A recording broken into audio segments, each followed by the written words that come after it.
Do we do course fishing here on Fishing Britain? Of course we do. Today we're on the bank of Hartleton Lake, a naturally stocked lake in Ross-on-Wye, and it's on the banks we've found two of the Daiwa-sponsored Daiwa Gordon League, almost set up and ready to dip their tackle. We have the captain and the chief. Mark Treasure, the captain of the team, tells us why he's brought us to this wonderful spot. The lake contains a large head of skimmer bream. It's fun fishing. If you come here, you will catch a lot of fish. We used to fish competitions here. Sadly, they're not as common as they used to be. But if you want to come for a nice day's fishing in brilliant surroundings, this is the place to go. The other reason I like this lake is tench. There are odd tench in here, and they're a lovely fish to catch at 3 or 4 pounds. They just break up the day.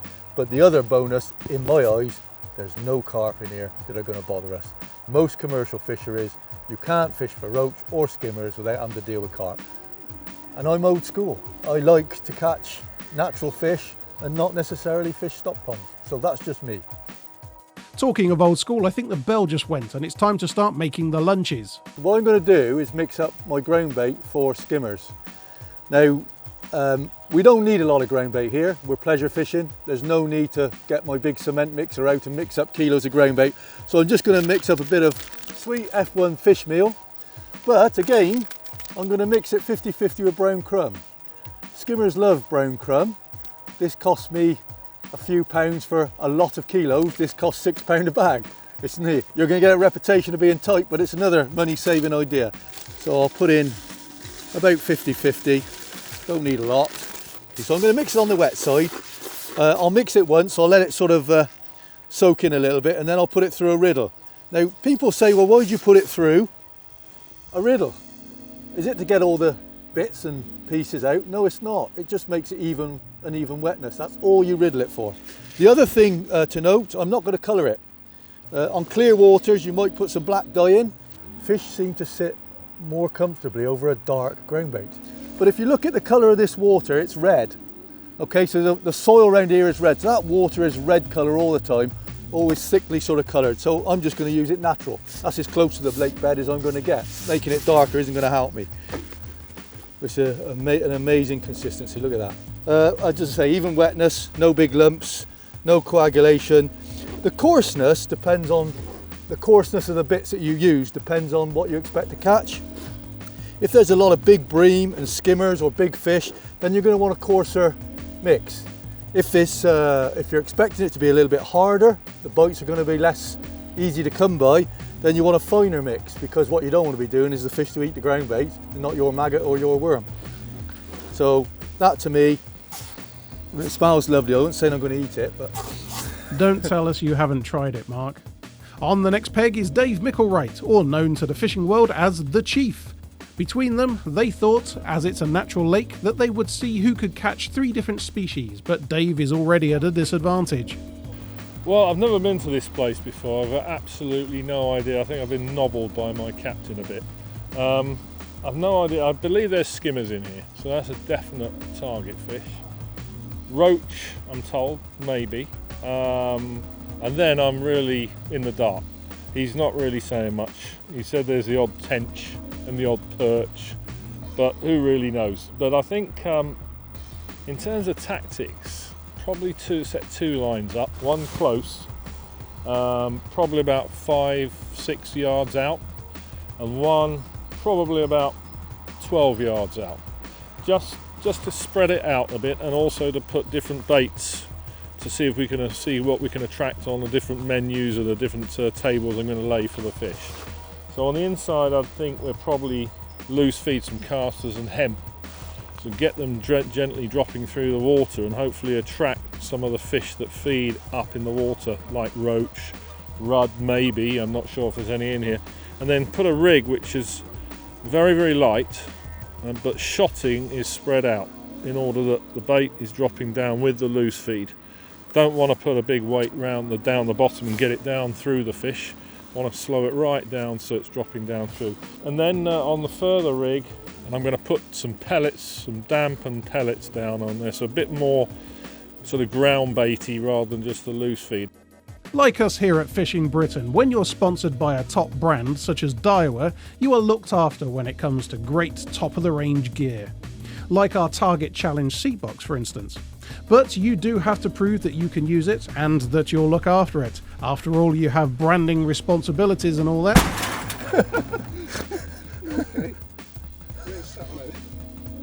I've broken a 4 section by the look of it. Oh, no. It's all right, I got a spare.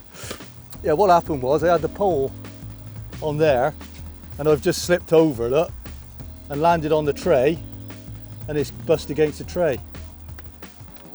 It's all right, these things happen. Luckily, Daiwa's manufacturing methods are so good that his number 4 section from his 5-year-old Daiwa pole fits perfectly to his brand new not been fished with yet Airity he got just the other day. It also looks like Dave might be having some issues too, and we haven't even started fishing yet. The nerves of being on Fishing Britain might be getting to them both. This is what happens if you try to start before the hooter. A monster 2-ounce roach has pulled off his top kit and is swimming away with it. With a bit of quick thinking, he is now trying to fish out his fishing gear with more fishing gear, and it looks like he's caught it. Most pleasure anglers would probably be quite happy to get their tackle back, but as a top competition angler, Dave has every right to be upset. And why? Lost the damn fish.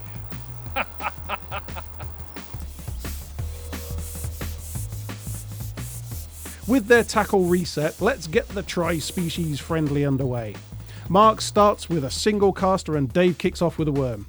It seems the ground bait is working a treat, and Dave is straight into his first species. It's a skimmer.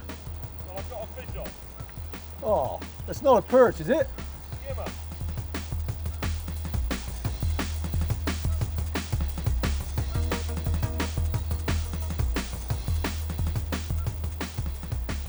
Not very big. And as it Skimmer, goes is it? plop into the net, I Mark thought for a hooks his minute, first and I fish. think it is. This could be interesting. I think it's a rudd. Oh, yeah. Yes, I've got a rudd. My first fish. That's a bonus. A roach and a skimmer to come, and this is all over. That's definitely a rudd. Definitely. I'd like to say I targeted it, but even I can't get away with that. It's 1-1, but now things have gone a bit quiet and Dave isn't getting any bites.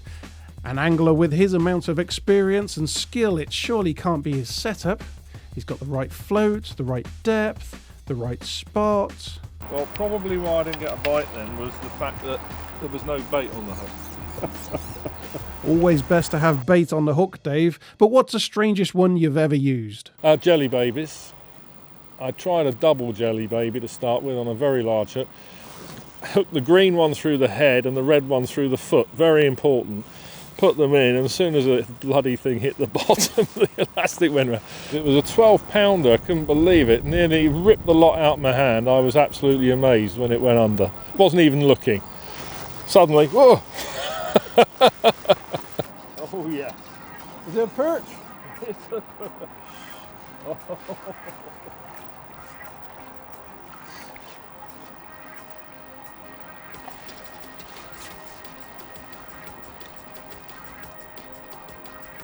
If you get 3 before me, can we make it best of 4? What do you reckon, Aaron? I'd say that's definitely a perch, wouldn't you? That is identified as perch. Fantastic. Just one to get then. Just one to get.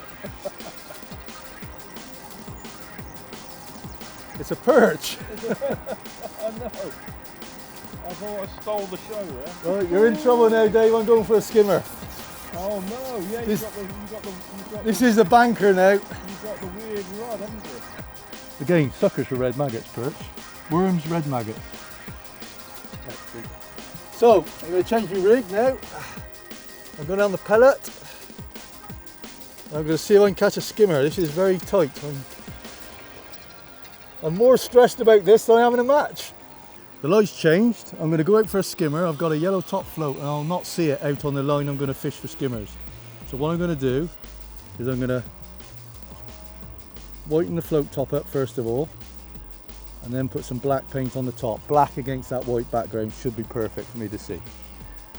Let it dry for a bit. In the meantime, I'll drop back in on the inside where that paint's drying and see if I can get lucky with a roach down there. I took a time out to give him a tip then, you can't do that. Little skimmer. Oh, I should really have blackened up that float before I started. It's costing me time now to go out there for him. There's nothing I can do about it at the moment. Hope it comes off. That's a skimmer. skimmer again. I'm just blackening up my float top. Do we think this is the winning fish? I think it is. It's huge. Absolutely huge. Look. Oh, don't believe it. It's a roach. It is. It's a roach. I think that's Don't 3 believe it, Aaron. another rudd. Is it a roach? It is. The first of 4 species? Could be. Hey? It's only taken about 40 minutes for Dave to catch 3 species, and about 41 minutes for Mark to do the same. But the fishing itch hasn't quite been scratched, so they fish on. And in about 2 hours, they easily prove why they are the captain and the chief of the Daiwa Gordon League. If you want to know more about fishing at Hartleton Lakes, then give the number on the screen a call.